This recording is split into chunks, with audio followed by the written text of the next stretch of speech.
So I can imagine some of the feedback I'll get for this video, but this video is based on an old post I did for my Instagram page, and it felt like a good time to bring it over to YouTube. Before I begin, I would like to put in a disclaimer saying that I'm not trying to change any minds on Star Wars movies or books, or trying to get fans to blame Lucasfilm instead of Disney.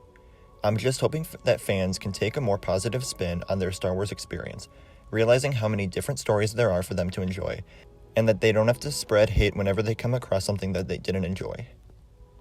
Disney is far from blameless, especially when it comes to the sequels. After buying the rights to Star Wars back in 2012 for over $4 billion, Disney felt the need to make back their investment as soon as possible. Even though I really do like the sequel trilogy, some parts more than others, I think this is the main reason the three movies have been criticized so much for feeling disjointed and contradictory. In the 7 years following their purchase, Disney greenlit 5 Star Wars films and rushed them into the theater, wanting to make back their money instead of waiting to plan out a good story. Both Rogue One and Solo were for the most part praised by fans, and still are to this day. But when it comes to the sequel trilogy, at some times they can feel like 3 separate movies. However, it always annoys me when I see fans complaining that Disney ruined everything Star Wars and hasn't released anything good since taking over. Let it be known that I'm pulling these complaints directly from the comments section on my various platforms. The Disney acquisition of Star Wars has become a sort of scapegoat for fans who don't like the new Star Wars content, and I think in some parts it has to do with fans unwilling to accept the state of Star Wars right now. Many people grew up with Star Wars. They had it from their childhood all the way to adulthood. As children, we were all obsessed with the epic lightsaber duels and space battles, and as we got older, we want Star Wars to grow with us as well. We want the action and violence to become even more epic, to appease our older self. When we're young, we don't recognize the deeper themes of Star Wars, but in the end, Star Wars has always been about hope, about found family, and about choosing light over darkness.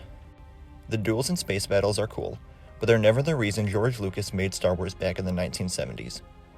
As George Lucas has said, Star Wars has always been for the kids, and right now Disney is doing their best to bring up a new generation of Star Wars fans. And if you've ever been to a public event, you can see that they've done a very good job of it. You can see hundreds of little girls cosplaying as Rey, and no one can deny that Star Wars is as popular as ever. With Rogue One, and all 3 films of the sequel trilogy all crossing the $1 billion mark in the box office. Disney is doing their job very well, even if you're not enjoying the entertainment being created for you. I understand that this is a massive generalization, and not every fan fits this category. But those that have grown up hoping for even bigger action and for the writers to go away from the sentimental moments refuse to admit that maybe they've just grown out of Star Wars. There's nothing wrong with it, but you can't go to the same restaurant every time expecting the menu to magically change one day. It may not be what you remember, but Star Wars has and always will be about light versus dark, and the characters overcoming that within themselves, not necessarily always on the battlefield. So now that I've probably upset a bunch of people that quit out of the video and took to the comments, I'll go back to the post from Instagram to restate some of my points from there. First off, Disney is what you call a parent company, where they own the Lucasfilm company and thus the rights to Star Wars. As a parent company, their job is all about the money. Disney approves or strikes down movies and shows that Lucasfilm wants to make, as well as deal with any other financial aspect of the entertainment industry. For the most part, they don't choose who works on what and what the story beats are for certain projects. That's all up to the executives at Lucasfilm. Disney's main goal is to have stories made that will bring back the maximum amount of revenue. Disney's acquisition of Star Wars has also led to countless new stories being told, ones that probably wouldn't have been told otherwise. Even though books were still being pushed out, and Lucas had plans for a 3rd trilogy of films, the expanded universe was undoubtedly a mess, with authors being able to write whatever story they wanted with whatever characters, with little to no regard for a set canon. Some people may prefer the separated stories, but when they all occur in the same universe, it can be very confusing for fans when knowing what to read next. Disney's slate wipe opened up room for new stories that would fit within a new canon, one that connected and had a distinct order to it. With Disney in charge, we've gotten multiple new series and spin-offs, with many more on the way. Even if the sequel trilogy wasn't for you, or shows like Rebels or Resistance didn't land, you are bound to find enjoyable stories with multiple shows, comics, and books being released every year.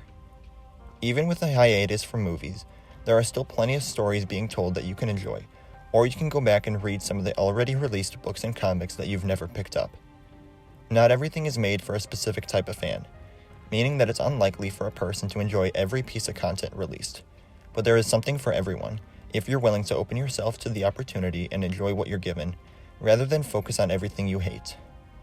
It still amazes me that still 3 years after The Rise of Skywalker released and wrapped up the sequel trilogy, there are fans still online doing nothing but telling everyone how much they hated it and how much Disney sucks. Move on from it. It does you no good living in the past. There have been dozens of books and comics released since then, as well as multiple brand new series on Disney+. Be appreciative of the stories that you're being told for you, and enjoy them, and forget about everything else if you have to. While we likely would have gotten future stories with George Lucas, the fandom treated him so poorly after the prequels that he wasn't far from moving on from Star Wars, so these stories would have been limited.